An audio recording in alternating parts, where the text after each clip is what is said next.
Oh, welcome everyone to the League of Women Voters of the North Country. Tonight's forum, we are so thrilled to have Jackie Madison with us. She is the president of the North Country Underground Railroad Historical Association, which oversees the North Star Underground Railroad Museum near Ausable Chasm. She retired from Pfizer Wyeth in 2010 as a principal toxicology information specialist for drug safety and has degrees in chemistry and library and information management. Jackie is a Vietnam veteran. Her husband is retired from the military and they have 2 daughters. She is a Rotarian. Her biggest contribution to the organization as the president was acquiring the building that houses the North Star Underground Railroad Museum in June of 2019. And that was a huge achievement and a contribution to our North Country community. Jackie is an avid reader, grows grapes, makes wine, and recently started restoring old trunks. In October 2019, she had a once-in-a-lifetime opportunity to visit a site that was an African-American community composed of slaves and fugitives escaping slavery in St. Armand, Quebec. Jackie is currently working on a book of the Underground Railroad in the Adirondack and North Country area. So it is our pleasure to welcome her. And if you'll unmute yourself, that will be great. And I'm going to spotlight you as well. Okay. Thank you, Diane, for that nice introduction. Good evening, everyone. Today, I will provide information on the history of the North Country Underground Railroad and people of color. I am now going to share my screen because I do have a PowerPoint slide. Here we go. Okay. This area is extremely rich in the history that helped to shape America and the individuals in it. In 1619, when Africans were introduced to this country, I'm sure they were terrified and desperately wanted to return to the motherland. As their dream of returning to their homeland dimmed, many of them sought other ways to get their freedom. More than 2 centuries later, enslaved people made their way to the Lake Champlain area and into Canada, where everyone could be free, or so they were told. Okay. Now, I want to pause here 1 minute. Oh, here we go. The Champlain line of the Underground Railroad in northeastern New York provided freedom seekers with a passageway that started from the Hudson River through New York and Vermont. And this is the New York side, and this is the Vermont side, Champlain Valley into Canada. Historically, this geographically determined land-water passageway has been recognized for its critical contributions to American victories in the War for Independence and the War of 1812. Freedom seekers meandering from the south, west, or east into New York then took one of 3 paths when they hit the Albany-Troy area. And I know this map is a little small, but this is the best I could get. They either went west across the state, they could opt to go up north, or they could leave New York and meander into Vermont. Lake Champlain lay between New York's Adirondack Mountains and Vermont's Green Mountains. It was a great 150-mile-long watershed which flowed north into Canada and provided easy access to Montreal. The key Underground Railroad stops in New York, which fed the Champlain line, were New York City, Albany, and Troy. At the northern end of Lake Champlain, and you can barely see it right in this region, Rouse's Point rail and boat terminal made it the most important stop on the New York side of the lake. Key Champlain lines stops in western Vermont were Ferrisburgh, Burlington, Swanton, and St. Albans. Fugitive slaves followed the Champlain line to several points in Canada, including St. John's, Montreal, that's probably one of the better readable parts of this map, and Toronto, which is west. The first individuals that researched the Lake Champlain route of the Underground Railroad was Emily McMasters in the late 1950s through the early 1970s. Emily was born in 1890. She was the curator of the Clinton County Historical Association and registrar for the Saranac chapter of the Daughters of the American Revolution. She was a noted historian and had started a book entitled Notes on the Underground Northern New York prior to her death in 1972. Emily's research was forgotten until Addie Shields started researching the Underground Railroad in Beekmantown and the abolitionist John Townsend Adams, who was a Methodist minister. She took up the work of Emily McMasters in the 1980s until her death in 2009.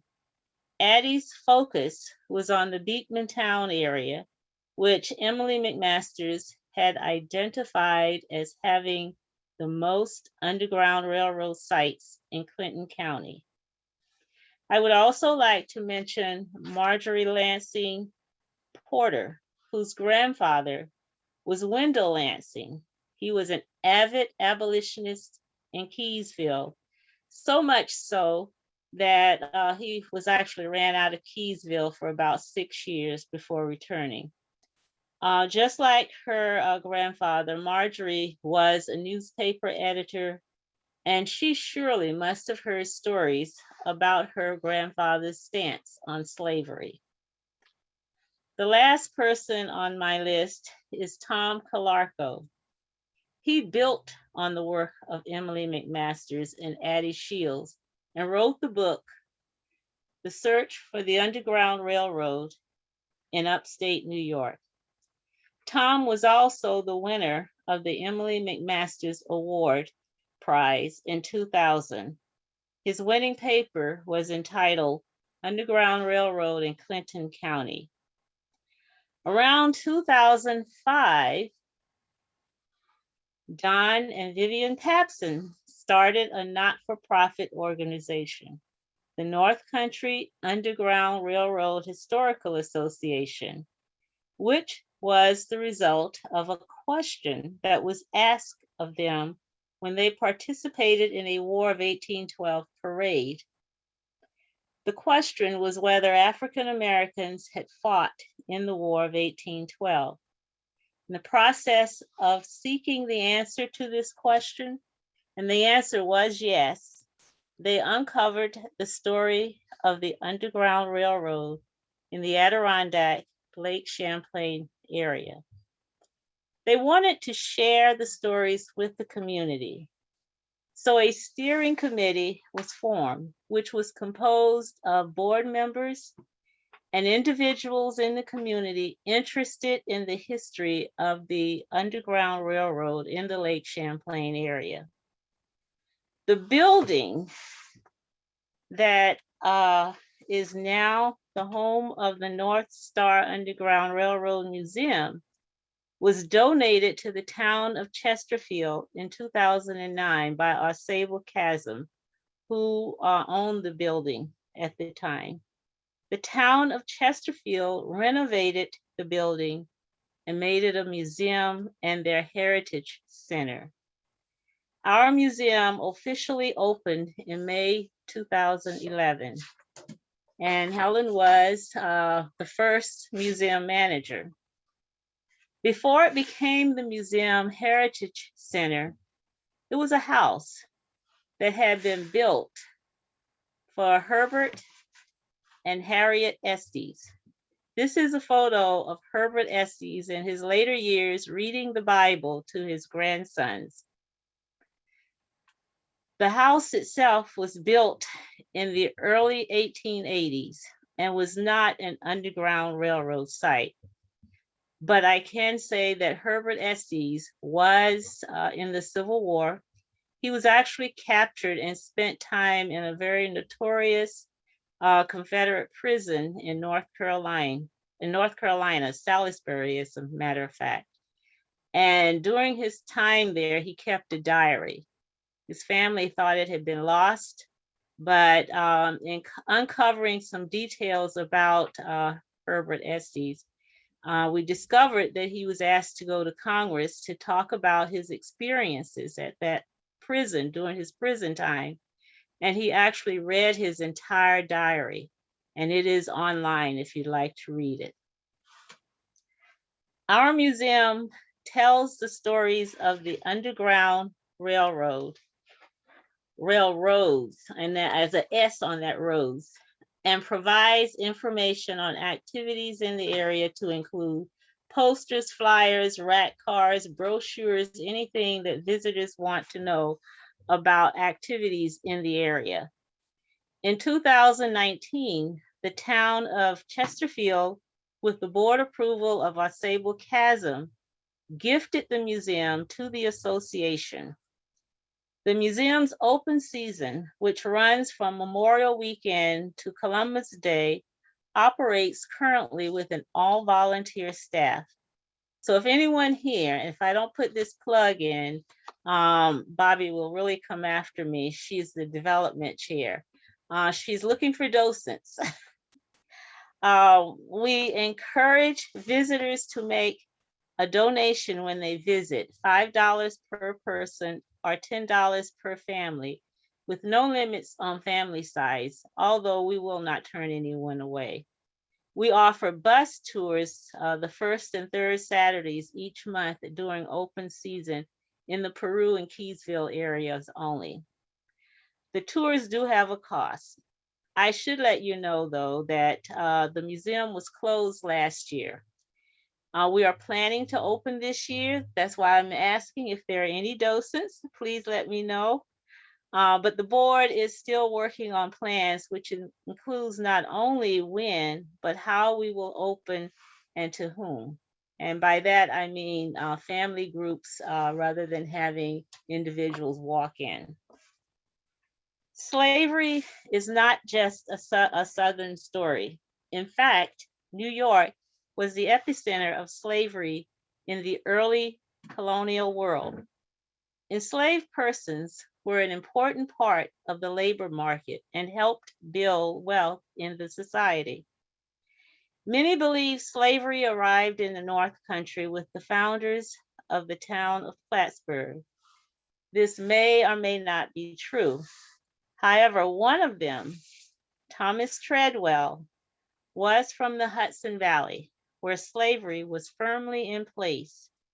He came to the area with 40 slaves of African birth at the end of the 18th century, somewhere around 1793-94. He first freed a Negro man, Hick, in 1794, and his wife, Jane, the next year. Later, he would set them all free, according to his wife, but documentation in the town of Plattsburgh has about 8 or 9 that were documented as being manumitted. One slave, Phyllis, chose to be buried with her master, and a stone at Treadwell's feet marks her grave. Names of other slave owners who were founders included Nathaniel, Theodorus, Isaac, and Zephaniah Platt, Thomas Miller, John Adams, and Benjamin Moore. While many in America felt slavery was a way of life for African Americans, There was a group who felt it went against God's law. The Quakers were firmly against slavery. In fact, so much so that if you were a Quaker and owned a slave, you were removed from their meeting house until you no longer had that individual. And their persistence really helped to lead the way for the abolitionist movement. There were 4 additional religious groups in the area: Baptist, Catholic, Methodist, and Presbyterian. But unlike the Quakers, who stood firm on their stance against slavery, the 4 remaining groups could not agree on their stand either for or against slavery. It was typically tended to be a 50-50. And that was because some of those individuals that were for slavery probably made a living as a result of it.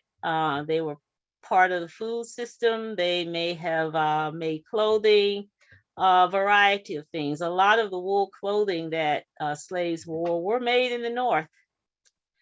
But there were individuals from all the religious groups that either participated or were sympathetic to the plight of these enslaved people and helped in the Underground Railroad. The first abolitionist I will highlight was a Quaker and an abolitionist from Vermont, Roland Thomas Robinson. When Stephen Keyes Smith of Peru shared his recollections in 1887, he identified a fellow member of the Religious Society of Friends, Roland Robinson, as the principal agent in Ferrisburgh, Vermont. Smith recalled, and I quote, "Many Negroes were run up on the other side of the lake to Canada. Roland Robinson of Ferrisburgh, Vermont, was the champion there. Scores of slaves made their escape through him," end quote. In March of 1844, a runaway slave from Maryland sought help at Robinson's home in Ferrisburgh. The slave's master was chasing him. Robinson took the frightened 17 years old to a neighbor's home who was a Quaker. His name was John Rogers. The next day, Robinson took the runaway to Charlotte, Vermont, and had him transported across Lake Champlain and sent to an agent in Canada. However, later, Robinson's son said he was actually sent to Stephen Keyes Smith home in Peru, New York. Roland's former home, or I should say his farm, is now a museum. His home is still standing, and it was used as a museum up until about 10 years ago, but they have built one on the farm. Our next abolitionist was Stephen Keyes Smith, and many of you may have heard of him. In 1837, Smith chaired the organizational committee at the initial meeting of the West Peru Anti-Slavery Society and was elected treasurer. Stephen later in life said he may have spent about $1,000 or more helping fugitives during the 20 years preceding the Civil War. If he spent an average of $2.50, per fugitive, he helped at least 400 individuals. According to his narrative, there were stations at Albany, Troy, Glen Falls, Peru, and Champlain. He gives credit to Noadiah Moore for their involvement. Stephen wrote a poem, The Slave's Prayer, which voiced his feelings. In 1894, when he died, his obituary said, and I quote, "He has many times housed, fed, and at midnight carried the fugitive slave on his way northward to his Canada home," end quote. Stephen also supported the rights of women and said that women would not endure taxation without representation. And that's a little kudos to the League of Women. His former home has a documented hiding place, which is in the third barn behind the house. And on the left is the hiding place, and on your right is actually the home that he lived in.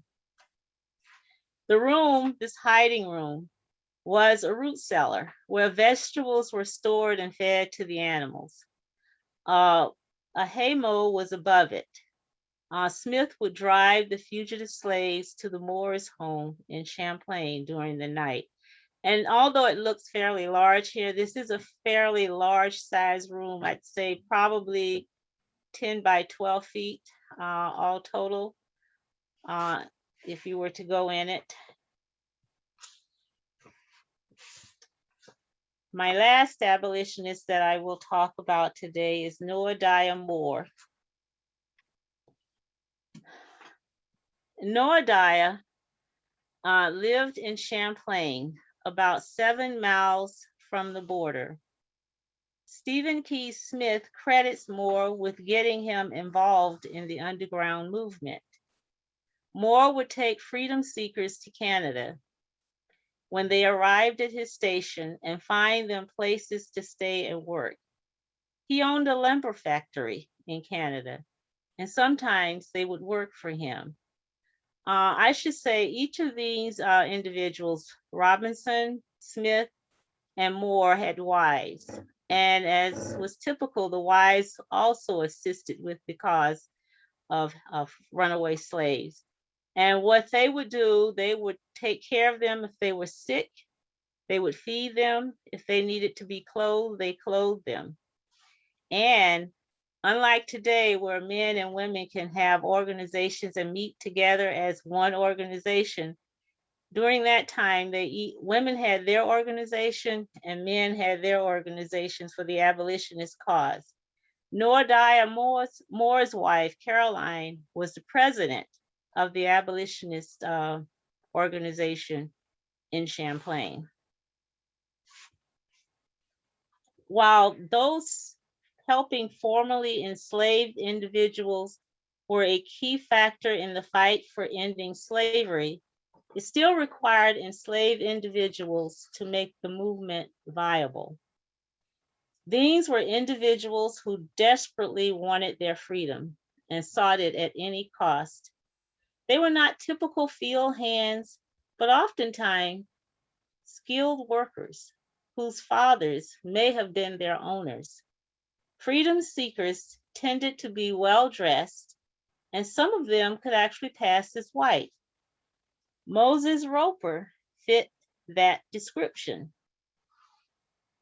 He was born in Caswell County, North Carolina, about 1815, on a day and in a month he never knew. He was the son of an enslaved woman named Nancy, who was part African and Indian, but mostly white. His father was the plantation owner, Henry Roper. When Moses was about 6 or 7 years old, him and his mother were sold to different masters. He was subsequently resold several times. He ran away repeatedly, but he was always captured and punished. Finally, in 1834, he escaped from Savannah, Georgia, on a ship which was headed for New York. After regaining his health when he became ill with cholera in New York, Roper took a steamboat to Albany, where he hired out as a steward on an Erie Canal boat. Feeling increasingly unsafe after traveling 350 miles, he returned to Albany and headed for Vermont. In the Green Mountain State, Roper worked as a field hand until he saw a newspaper advertisement for his capture. Moses went to New Hampshire briefly. His fear of capture in 1835, however, made him flee the United States for Great Britain. During his stay there, He published his narrative in 1837, gave hundreds of lectures, obtained a formal education, and married an English woman from Bristol's, Anne Stevens Price. In 1844, they sailed for Canada. Today, there are descendants that live in Australia. Samuel Ward was an imposing man with a baritone voice, and he was 6.5 feet tall, so he must have towered over many of the men at that time. Ward's parents escaped to New Jersey from Maryland in 1820 when he was 3 years old. However, he did not learn he had been born into bondage until he was an adult. Fearing slave catchers, his parents moved to New York, where they raised Samuel as if he had been born free. Samuel became a congregational minister, which led to pastorships in Poughkeepsie and Cortland, New York. Samuel Ward often felt the sting of color prejudice. In 1840, he experienced a striking example of Jim Crow.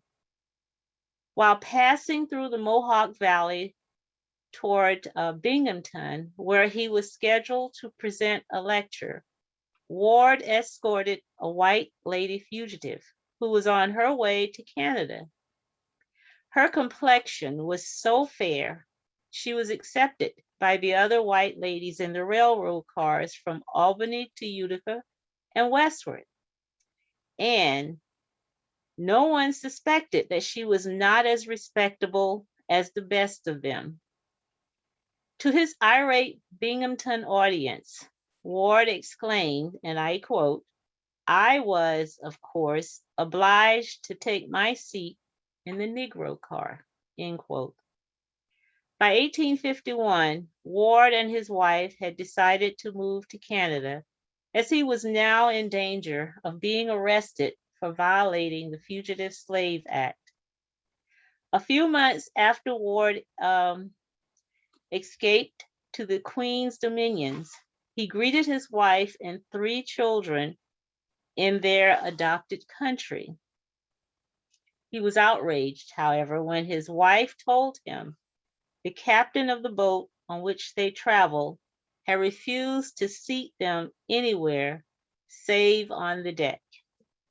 Ward became active with the Anti-Slavery Society of Canada. In 1853, the society sent him to Great Britain. His anti-slavery lectures grew responsive crowds. In 1855, he published his life story, Autobiography of a Fugitive Negro. He leaves Canada later in life and moves to the Caribbean islands, and that is where his remains are today. Solomon Northup was born free in Minerva, New York. He was a farmer, an abolitionist, a writer, and a professional violinist. Northup had been a landowner in Hebron, New York in 1841, though he was offered a traveling musician's job, first in New York and later in Washington, D.C., where slavery was legal. There, in Washington, D.C., he was drugged, kidnapped, and sold as a slave. He was shipped to New Orleans, purchased by a planter, and held as a slave for 12 years in the Red River region of Louisiana. And that was his experiences that he wrote about in the book, 12 Years a Slave. It was the first account of a literate person that talked about slavery in the South. He remained a slave until a Canadian friend who knew him recognized him on the plantation. His family and friends enlisted the aid of the governor of New York, Washington Hunt, and Northrop regained his freedom on January 3rd, 1853. However, 4 years later, while on a book talk to Toronto, he disappeared. His family to this day has no knowledge of where he went. Solomon, and this is an unknown fact that's probably only known in this area, also successfully sued George Washington Allen. A descendant is a part of your group in Peru. Allen had actually hired him to hog logs on his boat at the price of $25. Allen refused to pay for the job because he thought Solomon was drunk. So Solomon sued. He won the original lawsuit. However, Allen appealed that decision, but Solomon won the appeal. So Allen ended up, instead of paying $25 for a job, he ended up having to pay Solomon $100. Lavinia Bell. This is the last freedom seeker I'll talk about. Was born in Washington of free parents and stolen as a child. And that's in the Washington, D.C. area, the same region that Solomon Northrop was kidnapped from. She was taken down to Galveston, Texas, and became the property of William Worrell. When she was young, she was a showgirl, singing, dancing, and imitating animal sounds. However, when she was older, she was put in the cotton field naked, and her hair was shaved off. She often attempted to escape, but having no knowledge of the way, was easily overtaken. She and her husband made an unsuccessful attempt. The poor man was shockingly beaten and died. Her mistress, Polly Worrell, at last told her of Canada, that refuge for the hunted fugitive, and pointed out to her the North Star as her guide by night. And we think Polly did this because one time when she was captured, William Worrell had a really difficult time proving that this was his slave. So he branded her, cut off her finger, he clipped her ears, and I think that really upset his wife, Polly. She again escaped, made her way to Rouse's Point, where some man performed the Christian act of paying her way to Montreal by railroad. When she arrived, Lavinia was brought to the house of a man of her own race, Mr. Cook, in a state of perfect destitution. She was seen by a Dr. Reddy, who later wrote an article in the Montreal Gazette about Lavinia's scars. One of the weapons, and what you're looking at on this, on your computer or your tablet, is a flax hackle. This equipment is used to beat flax, but as punishment, they would make Lavinia stand on it. And what that is a piece of board with nails driven through it. So the points are on the top. As a result of her standing on this flax hackle, she had a number of scars on the bottom of her feet. She made her successful escape in January 1861, and in April of that year, she signed a lease with the laborer, William Henry Smith. But 2 weeks later, someone else signed a lease for the same dwelling. Just like Solomon, Lavinia Bell disappears.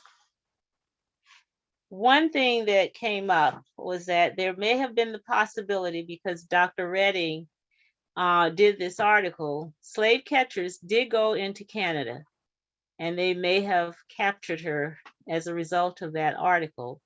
The same could have happened to Solomon Northrop. I'm sure there were broadsides announcing his book signing, and they could have seen it. The Underground Railroad is a two-way highway. 50 years after the freedom seekers, conductors on the Chinese Underground Railroad risk imprisonment because their activities earned them huge amounts of money. This Underground Railroad was the result of the 1882 Chinese Exclusion Act, which was the United States' attempt to exclude Asians from this country. The Chinese Exclusion Act banned Chinese immigrants for 60 years. Chinese men would come from Canada into the US, and so many would be entering that the jails in the area would fill up. To keep local jails from filling up with Chinese detainees, one was built in Port Henry. This jail ultimately retained over 600 individuals, some of the holding cells similar to cages. The display that you see here contained one of two police logbooks, and I should say one of three. I learned last month that there's a third logbook that have a brief bio and a wallet-sized picture of the detainees. What you're looking at here is Bakying Chen. His granddaughter, Amy Chen from New York City, who is with the Chinese Museum, found her grandfather when she came to our museum and she looked through the book. As a result, she's digitized the two books and they are online. During the Vietnam War, draft dodgers used this area to escape in Canada. This may be the newest Underground Railroad story to be coming out. I know of one individual who chose SUNY Plattsburgh as the school to attend at the time because it was 60 miles from the border. He had several brothers and didn't feel that he would be able to get out of going to Vietnam. He had a cousin also, he told me, who went to Buffalo University and went into Canada. His cousin never returned to the United States. About 30,000 individuals went to Canada, and Canada had more immigrants from America than any other country from 1971 to 1972. Today, the routes taken by freedom seekers in the mid-19th century are still in use. Due to the policies of the 45th president, it was clear that some immigrants were not welcome. Canada's prime minister offered them sanctuary in his country. Many of them are seeking to go into Canada from Roxham Road, as this is not a regular border crossing. They opt to go this route because they are required to seek asylum from the first country they enter, which would be America. If they went through the border crossings, they would have to return to this country. Those requirements do not apply if they take other roads not part of the traditional border crossing system. Immigrants continue to come through until, actually they say they are still trying to get through with the pandemic going on. In August of 2018, more than 5,000 individuals made their way to Canada. And I understand from 2017 until 2020, about 50,000 have gone through. I would like to talk about Confederate currency. It actually had African Americans on it. A display of the Confederate bill is at our museum, and that's because we had two members that happened to be in Charleston, South Carolina and they came across a shop and found the book, saw the book, The Color of Money. And that was by John Jones. John Jones owned the shop. He is a self-taught artist. He was asked by a customer to enlarge a Confederate bill. And when he did, he noticed that there was an African American on it. So he did some research, learned that those bills with African Americans on them were actually a propaganda piece. They inserted those African Americans because they were hoping the South that they could convince the North that there was no need for a civil war. And that's because all of these images are of individuals that are well dressed, well fed, and they're happy. And you would be taking something away from them if you took them out of slavery. He has found, as I said, about 166, and he has since written a second book called The Color of Money. And we have about 10 of these bills in our museum. I would also like to talk about this rock that is referred to as Nigger Rock in Saint Armand, Quebec. It is believed to be a burial ground of African Americans on the land of a former loyalist who came from the Albany area. Some of them are slaves that he took to this area. Some of them are actually freedom seekers, they believe. This particular rock, however, is on private property. And the owner, I was told, wasn't very receptive to allowing visitors to come onto his land. However, he must have been in a really good spirits in October of 2019, because October 5th, 2019, he allowed me to come onto the land. So I have pictures of this area. And he also gave me some history, took me to the Loyalist grave site. The Loyalist is not buried there, but his family members are. He did say his uncle uncovered some bones near this rock, but did not say, he did not know what his uncle had done with those bones. So, and I know that in Canada, there are groups fighting to try and get on this. They would like to put some type of statue or monument or plaque there to commemorate the individuals.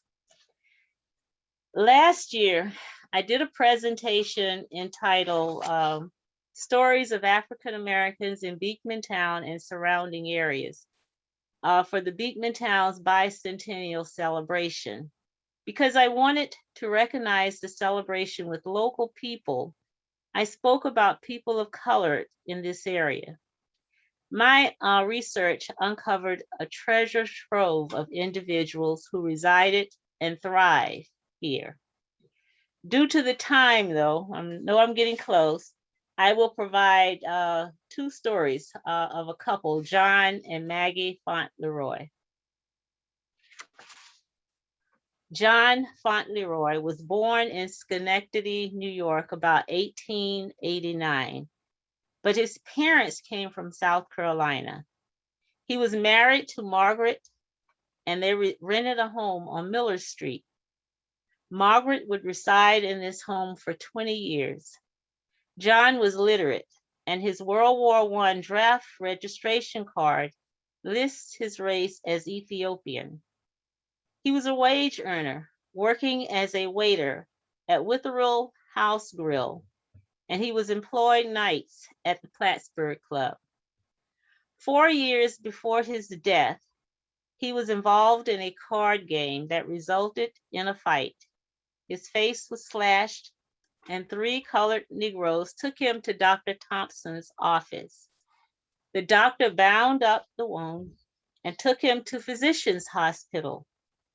Dr. Thompson later told the chief of police, who investigated the incident, that John could have bled to death if he had been left unattended much longer.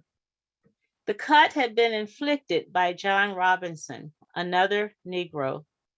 Fauntleroy died, however, 4 years later as a result of a self-inflicted gunshot, which grazed the lower part of his heart and passed through his lungs. There was an element of mystery in the shooting because he had just returned home from his job as a waiter. His wife was in the kitchen. He went to the bedroom to change out of his clothes per his wife, and she heard a gunshot. And the mystery was involved because they thought there was no reason for him to deliberately take his own life. He is interred in Riverside Cemetery, and at the time of his death, he had a brother that lived here who had just returned, had been honorably discharged from the U.S. Navy. Margaret Fauntleroy was born in Spartan, Georgia, March 15, 1875. And this is per an interview with her in the Plattsburgh Press Republican. She was married to John. Her nickname was Maggie, and she could read and write, but had never attended school. She came to Plattsburgh when her husband got a job on the boat called Vernon. Maggie was a servant for private families. When her husband died in 1921, she became a housekeeper for Dr. Ira Rawson, taking care of his 4 children. Maggie loved children and church. She was a member of the First Methodist Church in Plattsburgh, both when it was on Oak Street and when it moved to Beekman, and became a full-fledged member on July 1st, 1917. Maggie was a member of the Mizpah Circle and represented the congregation of the First Methodist Church when the cornerstone of the new church was laid on Beekman Street, August 18th, 1957. She was interviewed, and her photograph was taken for the Press Republican, which is why I have this, in March 12th, 1960, by Mrs. Cynthia Reeves. According to Maggie, in Spartan, Georgia, the Negroes and whites got along well together. She said they had nice schools and couldn't understand why the Negroes would want to go to school with the whites. At the time of the interview, she was living with the minister and his wife of the First Methodist Church, Mr. and Mrs. Lauro. Maggie was a loyal member of the First Methodist Church, which she joined when she came to Plattsburgh. Maggie received $30 monthly from Social Security, and she gave her church $4 weekly. She departed her earthly home in July 1960 and is buried at Riverside Cemetery. Maggie also had several entries in the Press Republican when they would have announcements about activities, when people got married, when they went out of town to visit relatives. I could always tell when she was going out to go down to see her sisters or her family in Georgia. So she definitely was well loved. And there was also an article when she got really sick and she received numerous get well cards, and that was also published as well. So I think I've taken up more of your time than I anticipated.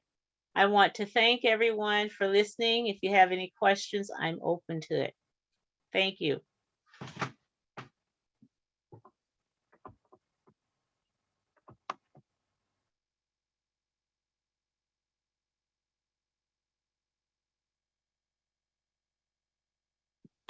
So individuals can unmute themselves to ask questions. And I'm going to remove the spotlight here. Okay, well, yeah, I say I don't have a question. I just want to say thank you. Thank you.